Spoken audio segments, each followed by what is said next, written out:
Biden hosts Irish Taoiseach at the White House for St. Patrick's Day. President Joe Biden hosted Irish Taoiseach Leo Varadkar at the White House on Friday, resuming the St. Patrick's Day tradition for the first time since the COVID-19 pandemic and for the first time since Biden, who often notes his Irish roots, has been in office. The St. Patrick's Day festivities, complete with a green-dyed White House fountain, come ahead of an anticipated presidential trip to Northern Ireland to mark the upcoming anniversary of the Good Friday Agreement, which the United States helped broker a quarter-century ago to bring an end to decades of sectarian violence. Biden said earlier this week that he intends to make the visit, although formal details have not been announced by the White House. At a bilateral meeting in the Oval Office with the Taoiseach, also known as the Irish Prime Minister, the president called the visit a big day. Ireland and the United States share friendship and long traditions, Biden said. The president spoke of his support of the Windsor Framework and said the two would be discussing it in their meeting. He also thanked Varadkar for his partnership on the Ukraine war and on economic issues. Later Friday afternoon, Biden attended the Friends of Ireland Caucus St. Patrick's Day luncheon on Capitol Hill, using the moment to wax poetic about his family ties to Ireland and seek common ground with House Speaker Kevin McCarthy. "I agree with the Speaker. There's no reason why we can't find common ground," the president said at the luncheon.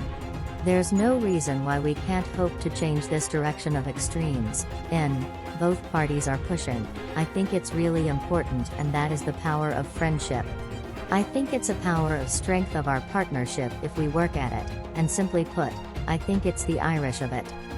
On Friday evening, the White House hosted Varadkar again for a shamrock presentation and reception, where former One Direction star Niall Horan also performed and bagpipes were played. Alongside cabinet members, diplomats and members of Congress, the president pointed out that a few of his distant Irish cousins were in the room, including Irish rugby player Rob Kearney. The Taoiseach said he earlier presented the president with a jersey and an Irish flag was flown at an event in Waterford to mark the 175th anniversary of the first flight of the flag of Ireland. Vice President Kamala Harris welcomed Varadkar to the Naval Observatory Friday morning. The Irish Taoiseach typically has had a standing invitation to the White House on St. Patrick's Day.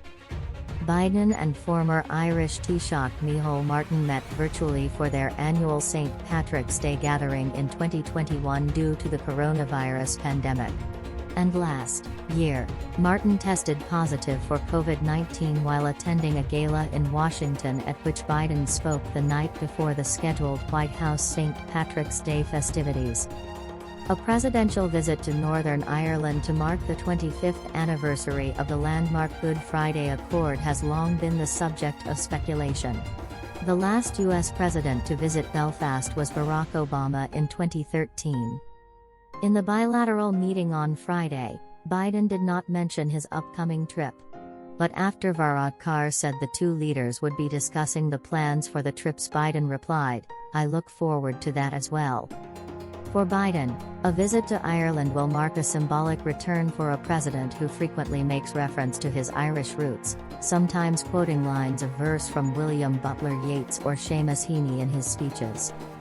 That's today's latest news. Don't forget to subscribe, like, and comment so that this channel can continue to exist. Thank you for listening to the end, and I hope it's useful.